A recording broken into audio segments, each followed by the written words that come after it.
orang-orang yang mereka sebut dengan Al-Wahabiyah ini atau Wahabiyin ini, atau sebagian nyebut dengan Wahaboy, ya ini sebenarnya tidak akhlak seorang muslim, karena Allah katakan wala tanabazu bil alqab, jangan panggil dengan gelar-gelaran yang tidak baik.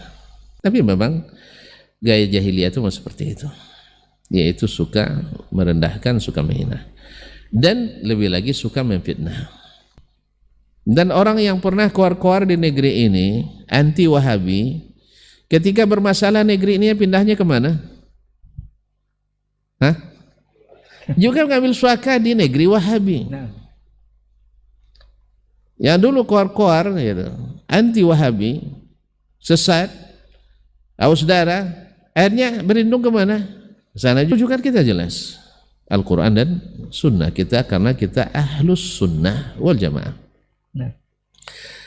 Maka kita perlihatkan, andainya, makanya kita dengan sepenuh mulut kita ucapkan dan sepenuh hati kita harapkan, bila yang kita baca ini, yang kita yakini ini salah, alhamdulillah orang-orang yang mereka sebut dengan Al-Wahabiyah ini atau Wahabiyin ini, atau sebagian nyebut dengan Wahaboy, ya ini sebenarnya tidak akhlak seorang muslim, karena Allah katakan wala tanabazu bil alqab, jangan panggil dengan gelar-gelaran yang tidak baik, mencemooh, memfitnah dan sebagainya. Tapi tidak apalah, ya kita memakai kalimat-kalimat syar'i, kullu bid'atin dhalalah.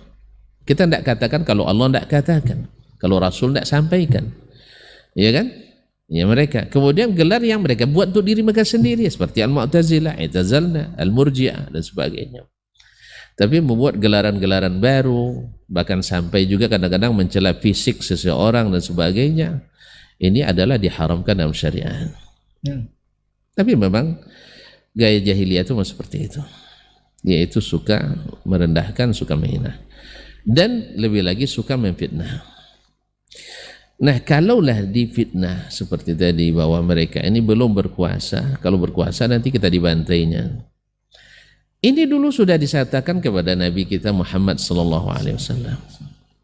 Fitnah ini sudah ada.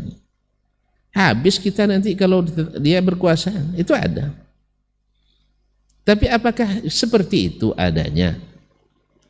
Orang yang mulai dari garuk kepala saja, kalau ada sunnahnya, nak pakai sunnah dia garuk kepala. Kalau tak ada tak akan garuk. Kalau tidak ada garuk gitu. Yang dilihat, disuruh oleh Nabi tinggikan celanamu, dia tinggikan. Yang dilarang oleh Nabi melawan kepada pemerintah yang sah, dia tak melawan. Bahkan berdemo saja mereka tidak mau.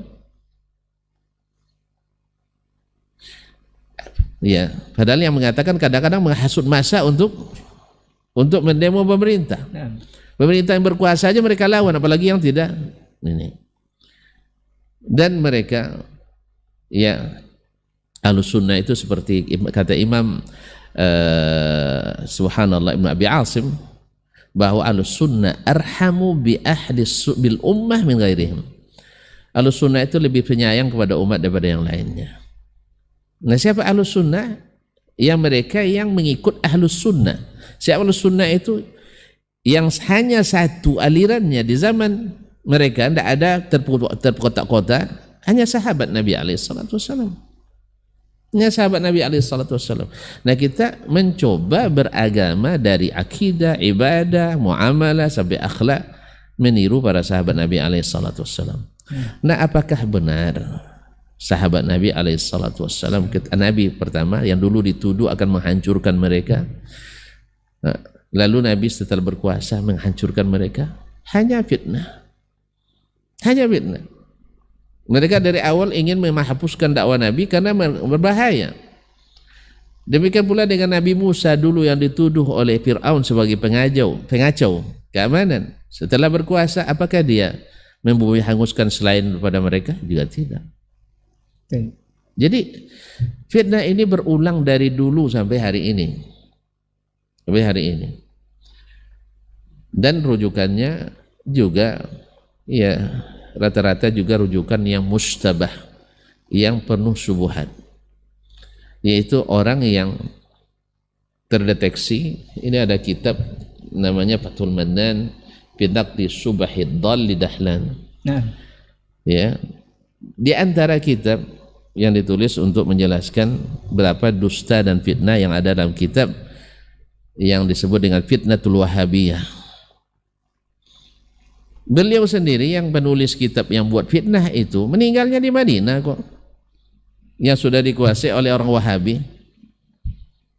Dan orang yang pernah keluar-keluar di negeri ini anti Wahabi, ketika bermasalah negeri ini pindahnya kemana? Hah? Juga mengambil suaka di negeri Wahabi. nah, Yang dulu keluar-keluar gitu, anti Wahabi, sesat, saudara, akhirnya berlindung kemana? Ke sana juga.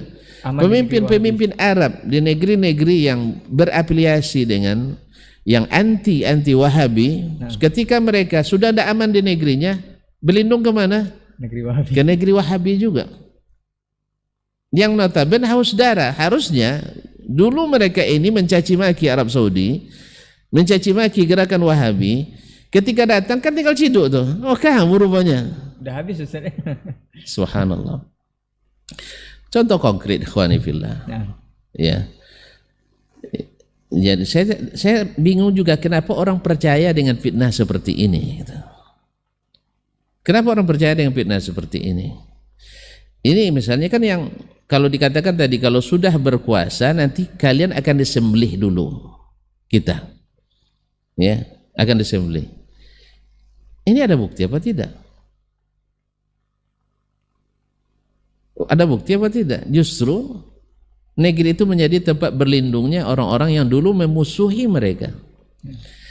Contoh di negeri kita ketika terjadi tsunami di Aceh.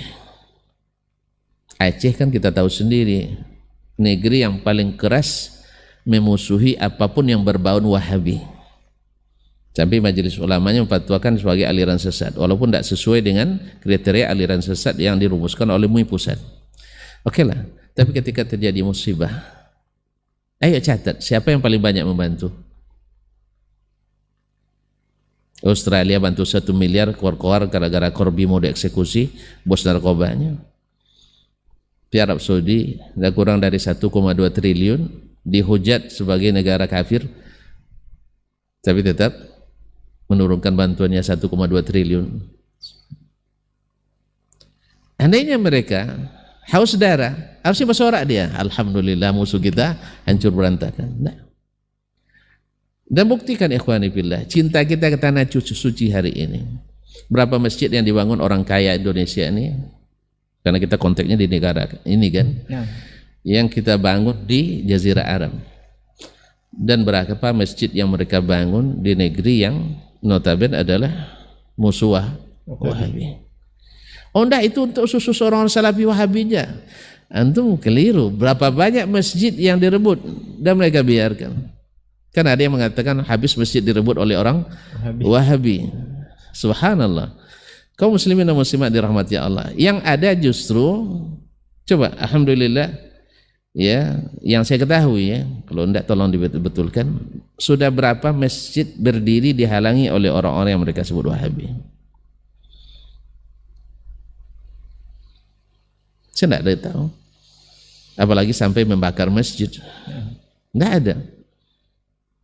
Tidak ada, walaupun di tempat mereka dominan dan mayoritas di situ. Tidak ada. Membangun, justru ikut nyumbang membangun masjid. Bahkan alhamdulillah berapa banyak orang yang sudah ngaji sunnah ini sanggup bikin masjid sendiri. Ya, bikin masjid sendiri dengan biaya sendiri. Nah, ya. Kalau juga masih percaya, sekarang Arab Saudi kan berkuasa tuh. ya. Berkuasa. Antum lihat sendiri, orang pergi haji, pergi umrah. Bahkan yang menebar fitnah seperti ini mungkin juga pernah tinggal di Arab Saudi sendiri, mendapatkan fasilitas, kadang jadi tamu negara, tamu kerajaan. Pernah nggak ditanyakan Anda Wahabi atau tidak? Kalau tidak Wahabi tidak boleh masuk. Nggak pernah ada ditanya, ikhwani fillah. Bahkan mohon maaf, kami di Jami'ah Islamiyah di Madinah, ya para petinggi itu tahu si fulan ini dari kalangan ini yang terkenal di negara asalnya sangat memfitnah kita. Tapi tidak ada pernah dibeda-bedakan dalam pelayanan. Jangankan untuk menghilangkan nyawanya, di pelayanan saja tidak dibedakan. Bahkan ada anak, ya seangkatan dengan saya, anak pembesar aliran yang bukan aliran, ormas yang banyak pengikutnya yang menghujat Wahabi, tapi dia juga diberikan prestasi yang sama. Ketika nilainya tinggi tetap diberi setinggi, tidak ada cerita mengurangi nilai. Bahkan kita alhamdulillah sudah praktekkan ini. Kalaupun saya dipitnah kadang-kadang, ya, kalau tidak setuju suruh keluar katanya. Alhamdulillah, ya silakan tanya ke orang-orang yang jujur. Orang-orang yang benci itu urusan lain. Kadang-kadang saya sampaikan bukan menyuruh ini, tapi kalau terlambat sekalipun semenit menjelang keluar, silahkan masuk. Dan kalau ada hajat silakan keluar. Begitu kita. Padahal kita tahu ini orang-orang yang masyaallah kiram dirahmati. Subhanallah. Jadi di mana dapatnya? Dari kitab Fitnatul Wahabiyah, dan kitab itu adalah kitab yang penuh dengan fitnah di dalamnya. Tidak sesuai dengan kenyataan.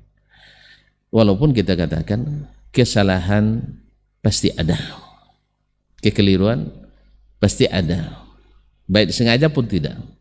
Nah gitu kita harus diakui bahwa tidak sedikit dari kawan-kawan kita yang berdakwah kadang-kadang juga melakukan sesuatu yang tak terpuji gitu, demi untuk kepentingan yang katanya kepentingan dakwah.